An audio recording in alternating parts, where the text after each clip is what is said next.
और अब प्रोग्राम में बात होगी पाकिस्तान और अफगानिस्तान के दरमियान तुर्किया में मुज़ाकरात के एक बार फिर दोबारा शुरू होने और पाकिस्तान के बदस्तूर पाए जाने वाले खदशात पर। आज से इस्तांबुल में पाकिस्तान और अफगानिस्तान तालिबान के रजीम के दरमियान मुज़ाकरात के नए राउंड का आगाज़ हो गया है, जो कि तुर्किया ही की ख्वाहिश पर हो रहे हैं और जिनमें अब दहशतगर्दी के खिलाफ एक मुश्तरका मैकेनिज़्म पर इत्तेफाक होना है, जो कि अब तक हमें दिखाई नहीं दिया है। दूसरी जानिब दोहा और तुर्किया में होने वाले हालिया मुज़ाकरात के पहले 2 राउंड्स के तनाजुर में अब पाकिस्तान की सिविल और अस्करी क़यादत की तरफ से 3 सिग्नल्स बड़े वाजे हैं, जिन पर DGISPR ने भी बहुत खुलकर बात की है। सबसे पहला सिग्नल तो ये है कि पाकिस्तान मौजूदा तालिबान रजीम को अफगानिस्तान की नुमाइंदा हुकूमत नहीं समझता और ये रजीम दहशतगर्दी के खिलाफ एक्शन के हवाले से कोई पेशरफ्त करने में नाकाम रही है। दूसरा सिग्नल सीज़ फायर मुआहदे के बावजूद सरहद पार दहशतगर्दी का है, जो मुसलसल किसी न किसी शक्ल में जारी है। और तीसरा अहम तरीन सिग्नल अफगान तालिबान क़यादत का पाकिस्तान के खिलाफ मीडिया प्रोपेगेंडा है, जिसको बज़ाहिर भारतीय सरपरस्ती भी हासिल है। अब अफगानिस्तान पर पाकिस्तानी सरजमीन से अमरीकी ड्रोन्स फायर किए जाने का प्रोपेगेंडा हो या फिर ज़बीउल्लाह मुजाहिद की तरफ से ये मज़हका खेज़ दावा कि पाकिस्तानी क़यादत को हालिया मुज़ाकरात के दौरान अफ़गान सरजमीन पर मौजूद TTP के दहशतगर्द हैंड ओवर करने की ऑफ़र की गई थी, मगर पाकिस्तान ने इनकार कर दिया। ये सब कुछ तालिबान रजीम के माइंड सेट के बारे में बहुत कुछ बता रहा है। क्या अब इस माहौल में मुज़ाकरात का आज होने वाला राउंड नतीजा खेज साबित हो सकता है? इस हवाले से गुफ्तगू करने के लिए हमारे साथ मौजूद हैं सीनियर दिफाई तज्ज़ियाकार major general retired Zahid Mahmood साहब और दूसरे मेहमान हैं एशिया वन न्यूज़ के ब्यूरो चीफ अनस मलिक, जो कि हमें इस्तांबुल से ज्वाइन कर रहे हैं। अस्सलामु अलैकुम, खुशामदीद दोनों मेहमानों को। अनस, क्योंकि आप इस वक्त इस्तांबुल में मुज़ाकरात की कवरेज के लिए मौजूद हैं, तो सबसे पहले आपसे आगाज़ करना चाहूँगी। ये बताइएगा कि जो ये नया राउंड इस वक्त मुज़ाकरात का हुआ है, इसका आगाज़ हुआ है, क्या उम्मीद है कि इस वक्त बदएतमादी और मायूसी की जो फ़िज़ा वहाँ पर मुज़ाकरात के ऊपर जिसके बादल मंडला रहे थे वो कम होंगे, या फिर जो है वो कुछ आपको और सूरत हाल वहाँ नज़र आ रही है? बहुत बहुत शुक्रिया Nayyar for having me on the show. देखें, आज जब ये मुज़ाकरात का सिलसिला शुरू हुआ तो मुज़ाकरात का सिलसिला जो है वो इनडायरेक्ट टॉक्स की बुनियाद के ऊपर शुरू हुआ। ये वही फॉर्मेट है जो कि दोहा में पहले होने वाले मुज़ाकरात में इसको नाफिज़ुल अमल किया गया और उसी फॉर्मेट को अडॉप्ट किया गया।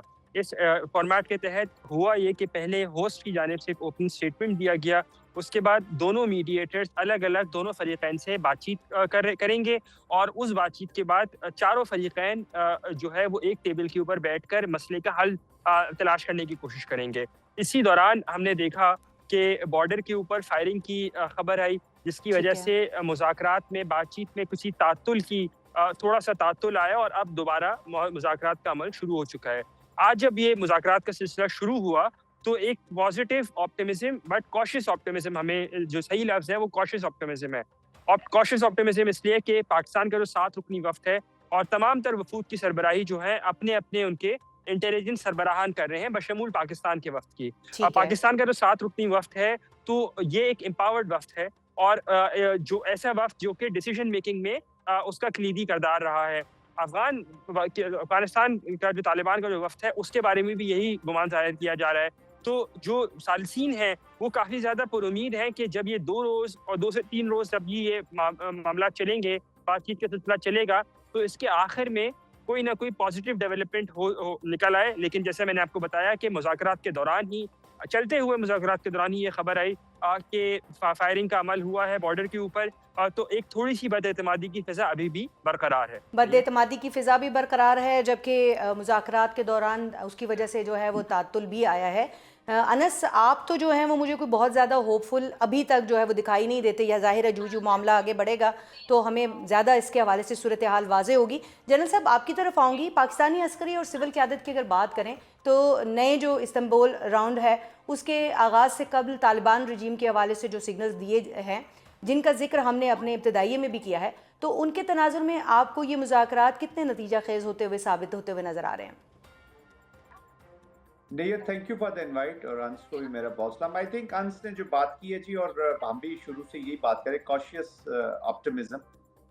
जब नॉन स्टेट देखिए, हम जिनसे डायलॉग कर रहे हैं नैयर, उनकी इन्वायरमेंट को जरा समझने की कोशिश करें। Non state actors with non state actors mindset governing Kabul for their personal interest more, और फिर जो प्रॉक्सी स्पॉन्सर स्टेट है इंडिया, उसका, और स्पॉयलर्स जो बीच में है वो बीच में शामिल हो जाते हैं, उनके एजेंडाज भी हैं, उनके ऑब्जेक्टिव्स भी हैं, वो प्रायोरिटी पे हैं। फिर सर्वाइवल के फियर की वजह से वो जुड़े रहना चाहते हैं तहरीके तालिबान पाकिस्तान के, वो नॉन स्टेट एक्टर जो पाकिस्तान में ऑपरेट कर रहे हैं, ठीक है। उनको साथ जोड़ के चलाना, उनको फ्यूचर में अपनी पॉलिसी में लाना।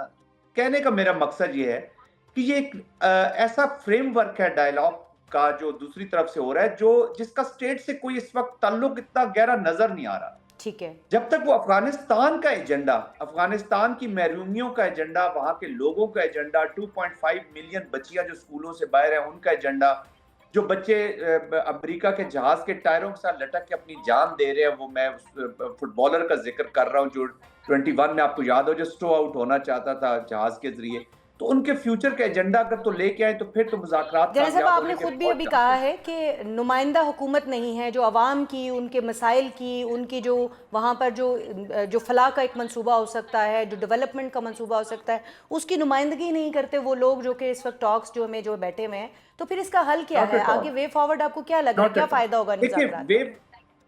नहीं, फायदा तो देखिए, मुज़ाकरात के फायदे ना फायदा होने के उस डिस्कशन में हमें जाना नहीं चाहिए। देखिए जी। ये जो कॉन्फ्लिक्ट होता है ना जी, ये नहीं, ये ट्रांसेंड करता है बिटवीन, टॉक्स भी हो रही होती है, मुज़ाकरात भी होते हैं, जंग भी होती है, फिर मुज़ाकरात की तरफ जाते हैं। एंड इज मुज़ाकरात, this whole thing is a complete political process कहलाता है। ठीक तो है। उसके बीच में वॉर भी 30-40% एक चीज होती है जो एनवायरनमेंट क्रिएट करती है to pursue the political objectives. Pakistan के तो पॉलिटिकल ऑब्जेक्टिव्स है कि हम स्टेबल अफगानिस्तान चाहते हैं, हम और इसलिए चाहते हैं कि वो इमोशनल हुए बगैर कि जी मुस्लिम भाई हैं तो कुर्बानियां, और ये अब ड्रामा बहुत खत्म हो गया जी। अब आइडियलिज्म पे हम चीजें लेकर आगे नहीं चल सकते, रियलिज्म पे आगे लेकर चलनी होंगी, और from the point of power आपको बोलना पड़ता है। Power speaks, power brings you stability, power brings you peace. ये न भूल जाएं कि आप मिलिटरीली तैयार ही नहीं है, और सिर्फ पॉलिटिक्स से और डिप्लोमेसी से आप चीजें कर लेंगे। मैं ये नहीं कहता कि आप वॉर में मुकम्मल इन्वॉल्व हो जाए और तबाही और एनिहिलेशन कर दें, क्योंकि अफगानिस्तान के लोगों की भी उतना नुकसान होगा। But you have to create an environment for a better table, वरना you are in the menu, you are not on the table, ये याद रखिएगा। तो उसके लिए आपको दोनों चीजें साथ लेकर चलनी होंगी। आप जनरल जो साहब, कह रही हैं ना बिल्कुल क्या आपकी करना बात होगा, से मैं देखिए इत्तेफाक करती हूँ, लेकिन कॉशियस ऑप्टिमिज्म की अपनी एक जगह है, उसके लिए जाहिर है हमें इसकी गुंजाइश भी रखनी चाहिए। लेकिन दूसरी तरफ हम ये देखते हैं, अनस आपकी तरफ मैं आऊँगी कि जिस जॉइंट मैकेनिज्म की हम बात कर रहे थे, जिसके ऊपर डेडलॉक भी हमने देखा माजी के जो 2 अदवार थे उनके अंदर, तो अब क्या देख रहे हैं हम कि जो इत्तेफाक है वो हो पाएगा? कितनी लचक दिखाने के लिए जो है वो क़यादत, अफ़गान क़यादत और इधर से पाकिस्तान क़यादत जो है वो तैयार है? देखिए, पाकिस्तान की जानिब से जो है ये जॉइंट वर्किंग मैकेनिज्म के ऊपर, बॉर्डर मॉनिटरिंग मैकेनिज्म के ऊपर डे वन से सिंसियरली मूव करने की बात की गई है। अफगानिस्तान की जानिब से जो काउंटर प्रपोजल दिया गया था पाकिस्तान के प्रपोजल के जवाब में 25 और 26 तारीख की दरमियानी शब पिछले माह की यहीं इस्तांबुल में, उसमें उन्होंने जो प्रपोजल दिया था वो बड़ा मजाका खेज था। वो अच्छा। मजाका खेज इसलिए था कि पाकिस्तान की जानिब से जब इंटेलिजेंस प्रोवाइड की जाए तो वो एक से दूसरे फरीक को, दूसरा फरीक तीसरे फरीक को, और तीसरा फरीक अफगानिस्तान को, तालिबान को वो आगे प्रोवाइड करेगा।